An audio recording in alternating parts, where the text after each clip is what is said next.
See, the tempo and the energy at which Mazi storms the Federal High Court of Abuja today, I knew very well that this man is up to something. After what happened to the Federal High Court Abuja, after what happened at the Federal High Court of Abuja today, a lot of people were kind of saying that Nnamdi Kanu have risked it all. At this point, he shouldn't have made that decision that he made. No doubt, everybody with their own personal reason, but keep it in mind that Nnamdi Kanu is very smart and that guy is a genius. Keep that in mind. And another thing I want you to keep in mind is that what the federal government called terrorism is Nnamdi Kanu using broadcast or media to air his opinion, to agitate. Let me use that language. So federal government have never found him wanting in the case of using any arms or tools or maybe weapons for agitation. No. From treasonable felony to terrorism, this thing trial now. I want you to keep that in mind. Now let's go to details. Let's enter the details of what happened today in Abuja. Okay. Now at the court, Nnamdi Kanu say he will no longer be opening his defense again, because after going through the case file, he said that the federal government have no charges against him. He didn't find any solid charges against him. Yes. Now he argued that the whole process, starting from when he was kidnapped till date, has been unjust and unfair. So for the federal government not bringing up any concrete evidence against him, so therefore he's no longer opening any defense. Yeah.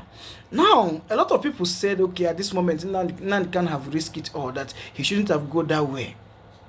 Let me also make you to understand that if Nnamdi Kanu have risked it, okay, know you very well that any decision that federal government make right now, okay, federal government have to defend it too. That's just the honest truth. And remember that Justice Omotosho asked Nnamdi Kanu to put everything in writing. They should write it, and that Nnamdi Kanu should also seek the advice of any criminal expert, to guide him, so that everybody will be on the same page as the judgment is drawing closer. Now, before I explain what people says or sees as the risk involved, let's go back to year 2021. In the year 2021, Nnamdi Kanu was kidnapped from Kenya and brought back forcefully into the country. That is a violation of international law. The reason why I'm going back is because at this point, Nnamdi Kanu's legal strategy is very, very confusing at this point. It takes genius to understand it. At this point, it's very, very confusing. That's just the honest truth. Everybody is just citing their own opinion. At this point, it's very, very confusing. 2021, he was kidnapped at Kenya and forcefully brought back to the country. That is violation of international law. Then in October 2022, thereabout, the appeal court discharged and acquitted his case because they said he was forcefully brought back in the country, and which is illegal. I don't know if you guys are getting it, which is illegal.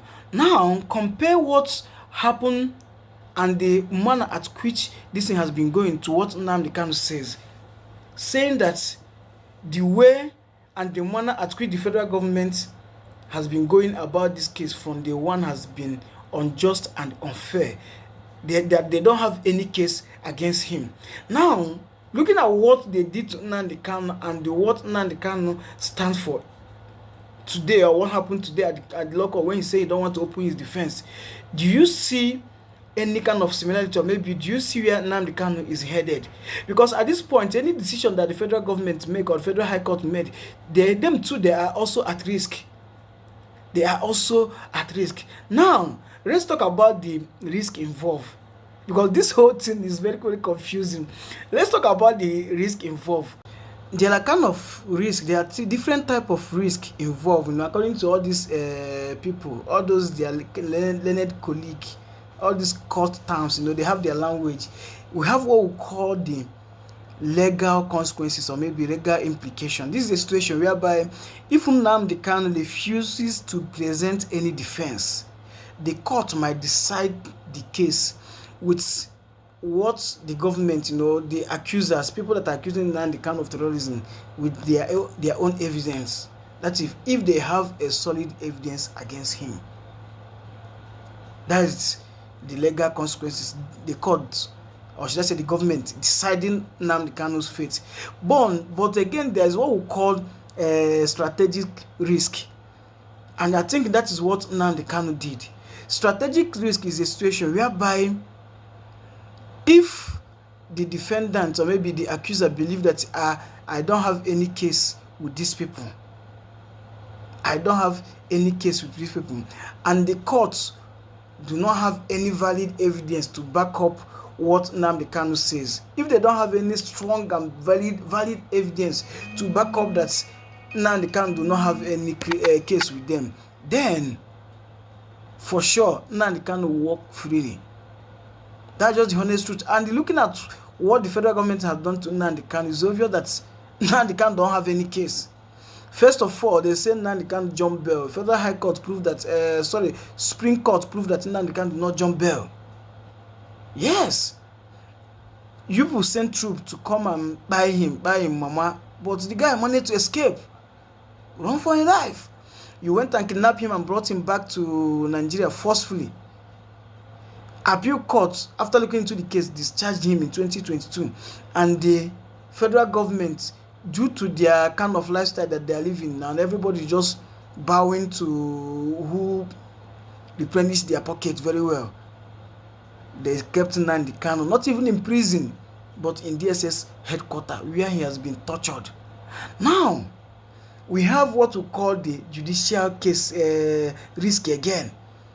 This is a situation whereby, just like the way Justice Omotosho asked Nnamdi Kanu to go and put everything into it, to make sure that, and ask him to seek legal advice, from people that know well, from specialists, to make sure that everybody have come to conclusion before the final judges. And I believe that is the risk, or the reason why Justice Omotosho asked Nnamdi Kanu to do such. So come November 4th, 5th and 6th, as they adjourn the case, maybe they will now go through everybody's case and know how to decide the whole thing. You see, this is why I say that at this point, Nnamdi Kanu's legal strategy is very, very confusing. It's very, very confusing, but at the same time, Nnamdi Kanu is very smart and genius. Yeah, that's just what I feel. Because from treasonable felony now to terrorism, what do the federal government say terrorism? Nnamdi Kanu have never found one thing using any form of weapon or any form of tools for his agitation. No. Nnamdi Kanu only uses media, broadcast to agitate. And I know that now all this court now, they will link Nnamdi Kanu to all this IPOB and ESN and the Eastern Security Network, stuff like that. Nnamdi Kanu have never been the mastermind behind ESN, and it's very obvious. And they don't even have any concrete evidence to say that okay, Nnamdi Kanu is the mastermind behind ESN. Guys, have you seen the country in which we live in? A country whereby freedom fighter, Protestants, people that agitate for their rights, air your opinion, talk or try to advise the government, they will just throw you into dungeon or prison. Hell, they will hold you captive. But if you happen to be a bandit, kidnapper, robbery, all sorts of illegality, all sorts of criminology acts, you'll be walking freely. You'll be walking free. They will even sew Ashebi for you. Yes, they will sew Ashebi. They will even grease your occasion. And when you ask, they will say they are trying to maintain peace talk. Peace talk. Next thing they will tell you, they are now repentant, or should I say repented bandits. Nigeria, my country. Kudos to you people, our leaders. They try well. But see this case between Una and Nnamdi Kanu, it shows say Nnamdi Kanu no be anyhow human being. Yeah, because if na normal or maybe a layman like me or other people like this now, if we don't carry us, maybe we don't become history. But in this case, the whole world is watching. The whole world is watching. You guys are now scared because you don't know where to place your hand. You know that like my normal language, I normally say mosquito that perch in a scrotum. If you hit it, problem. If you leave it, problem. That is what Nnamdi Kanu is to federal government right now. That is what Nnamdi Kanu is to federal government right now. But well, let's wait till the 5th, 6th, and the 4th, 5th, 6th of November. I think it's next week. Next week, let's see how the courts, or maybe let's see the strategy, another strategy at which Nnamdi Kanu will come up with, or maybe let's see how the court decide the whole thing. Because at this point, the matter is becoming so confusing and critical. Guys, stay tuned because we'll be bringing you the updates every now and then. Okay, I love you guys. One love, peace.